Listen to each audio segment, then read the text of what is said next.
ஒப்பீட்டு அளவு, degree of comparison. Amita, நீ ஏன் இங்கே உட்கார்ந்திருக்கிறாய்? எல்லா குழந்தைகளும் வீட்டிற்கு போய்விட்டனர். மேடம், நான் இந்த ஆங்கில புத்தகத்தை படித்துக் கொண்டிருந்தேன். அது டிகிரி ஆஃப் கம்பேரிசன் என்று கூறுகிறது. ஆனால் எனக்கு அது புரியவில்லை. ஓ, இது ஒரு புதிய தலைப்பு. வாருங்கள், நாம் உன் வீட்டிற்கு நடந்து செல்லும் போது அதை உனக்கு விளக்குகிறேன். அந்த 3 மரங்களை பார். ஒன்று டால், அடுத்தது டாலர், கடைசியாக டாலஸ்ட். நாம் விஷயங்களை ஒப்பிடும்போது அந்த 3 மரங்களை ஒப்பிட்டதை போல எது சமம், எது அதிகம், எது மிக அதிகம் என்கிறோம். இது டிகிரி ஆஃப் கம்பேரிசன் என்று அழைக்கப்படுகிறது. நாங்கள் 3 வடிவங்களை பயன்படுத்துகிறோம். பாசிட்டிவ், அடிப்படை வார்த்தை டால், பிக், ஸ்மார்ட். கம்பேரிட்டிவ், நாம் 2 விஷயங்களை ஒப்பிடுதல், டாலர், பிக்கர், ஸ்மார்ட்டர். சூப்பர்லேட்டிவ், ஏதாவது அதிகமாக இருக்கும்போது டாலஸ்ட், பிக்கஸ்ட், ஸ்மார்ட்டஸ்ட். எனவே நாம் வேர்ட்ஸ்களில் ER மற்றும் EST ஐ சேர்க்கிறோம். சரியாக. இப்போது சொல்லுங்கள், இந்த புல் ஷார்ட்டாக உள்ளது. நடுவில் இருப்பது ஷார்ட்டர், லெஃப்ட் சைடில் இருப்பது ஷார்டஸ்ட். எனவே ஷார்ட் என்பது பாசிட்டிவ், ஷார்ட்டர் என்பது கம்பேரிட்டிவ் மற்றும் ஷார்டஸ்ட் என்பது சூப்பர்லேட்டிவ். Very good. இப்போது இந்த 3 பூக்களையும் பார். முதலாவது பியூட்டிஃபுல்லாக இருக்கிறது, இரண்டாவது பியூட்டிஃபுல்லர், மூன்றாவது பியூட்டிஃபுல்லஸ்ட்.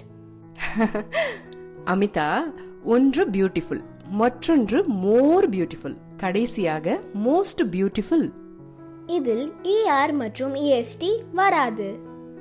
சரி, ஒரு வார்த்தை குறுகியதாக இருந்தால் விரைவாக சொல்ல முடியும் என்றால் டால், ஃபாஸ்ட், பிக் போன்றவை பின்னர் நாம் ER மற்றும் EST ஐ பயன்படுத்துகிறோம்.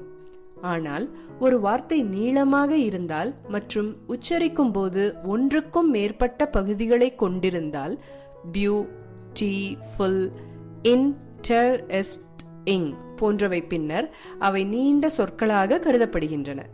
அவற்றை பொறுத்தவரை நாம் கம்பேரிட்டிவ்க்கு மோர் பயன்படுத்துகிறோம் மற்றும் சூப்பர்லேட்டிவ்க்கு மோஸ்ட் பயன்படுத்துகிறோம். இப்போது யோசித்து சொல்லுங்கள், இந்த இளஞ்சிவப்பு பாய் கம்ஃபர்டபிளாக இருக்கிறதா? மோர் கம்ஃபர்டபிள். வெள்ளை பாய் கம்ஃபர்டபிளாக இருக்கிறதா?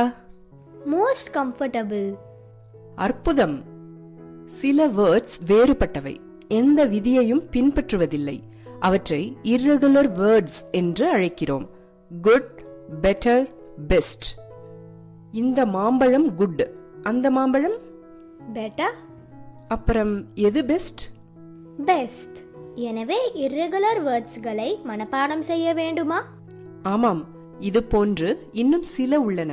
அவை far, farther, farthest, little, less, least, bad, worse, worst.